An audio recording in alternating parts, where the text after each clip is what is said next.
Hello साथीहरु नमस्ते तपाईलाई मेरो च्यानलमा स्वागत छ। आज म तपाईहरु माझ खसीको मासुको पकवाको रेसिपी लिएर आएको छु। यसलाई चाहिँ हामी अलि दिनसम्म पनि राखेर खान सक्छौं। यसको लागि चाहिँ के सामग्रीहरु चाहिन्छ म हजुरहरु माझ देखाउँदै छु। यहाँ चाहिँ मैले 3 केजी खसीको मासुलाई लिएको छु। त्यसैगरी मैले यहाँ मिट मसालालाई, खुर्सानीको धुलो, गरम मसला, तोरीको तेल, जीरा धनिया पाउडर, बेसार, स्वाद अनुसारको नुन, सोया सस, सुप र मैले तेजपत्तालाई लिएको छु। अब म यहाँ मासुलाई चाहिँ म्यारिनेट गर्न गइरहेको छु। यसमा मैले बेसार हाल्दिए, सँगसँगै आफ्नो स्वाद अनुसारको नुन अनि यहाँ जीरा धनिया पाउडर हाल्दिदैछु। त्यसैगरी म यहाँ मिट मसालालाई पनि हाल्दिदैछु। खोर्सानीको धुलो, हजुरहरुलाई अलिक पिरो मन पर्छ भने अलिक हाल्न सक्नुहुनेछ। त्यसैगरी मैले यहाँ गरम मसलालाई हाल्दिदैछु। यहाँ चाहिँ मैले ल्वाङ, सुकमेलहरु, जायफलहरु सबैलाई भुटेर मजाले पिसेको हो। अनि मैले अलिकति सोया ससलाई पनि राख्दिए, सँगसँगै म तोरीको तेललाई पनि हाल्दिन्छु। तोरीको तेलले चाहिँ मसलाहरु मासुमा सोस्नका लागि मद्दत गर्छ।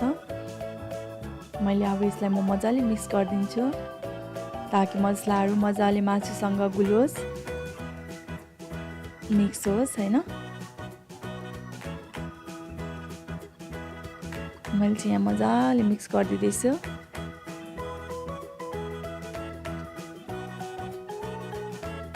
अब मिक्स भएपछि यसलाई म 2-3 घण्टाको लागि छोपेर राख्दिन्छु ताकि मजाले म्यारिनेट होस्। हजुरहरुले अलिक धेरै टाइम राख्दा पनि हुन्छ। मैले चाहिँ यहाँ 3 घण्टा मात्रै राख्दिएको छु। अब यसलाई मैले यतिको भएको छ हेर्नुस् त। अब यसलाई चाहिँ म पकाउन गइरहेको छु। यहाँ मैले भट्टु भाँडालाई युज गरेको छु, कसौटी के भन्छ नि यसलाई, त्यसलाई युज गरेको छु। यसमा मैले तेल हाल्दिदै छु। यो चाहिँ प्योर तोरीको तेल रहेको छ। यसमा मैले सुप हाल्दिए। त्यसैगरी म तेजपत्तालाई पनि हाल्दिन्छु। त्यति धेरै यसमा सामग्रीहरु हाल्नु पर्दैन। अब यसलाई म मजाले मिक्स गर्छु। मजाले खरिसकेको छ। यसमा चाहिँ अब म मासुलाई हाल्दिन्छु।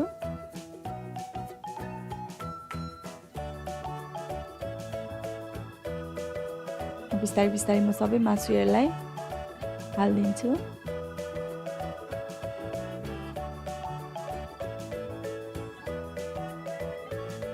हल्का बोसो पनि हाल्दिएको छ किनकि बोसोले पनि टेस्टलाई बढाउँछ। हल्का त्योबाट निस्किन्छ नि त तेलहरु, त्यसले पनि राम्रो गर्छ, डर नदिदैन।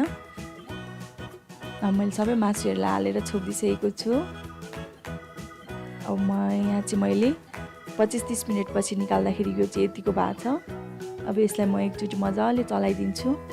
धेरै पनि चलाउनु पर्दैन, एकचोटी चलाउँदाखेरि हुन्छ।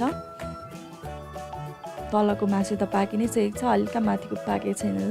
त्यही भएर म फर्काइदिएर फेरि 15-20 मिनेट 25 मिनेट जति नै फेरि नै पकाउँछु। यसरी पकाएको चाहिँ टेस्ट पनि एकदम मिठो हुन्छ र पछिसम्म हामी हप्ता दिनसम्म पनि राखेर मजाले खान सक्छौं।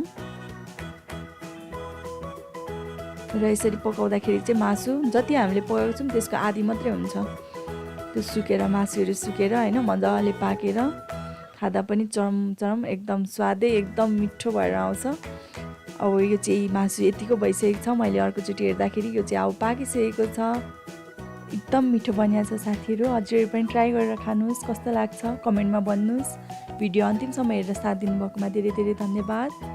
Thank you for watching. Don't forget to subscribe. Please subscribe गरिदिनु होला।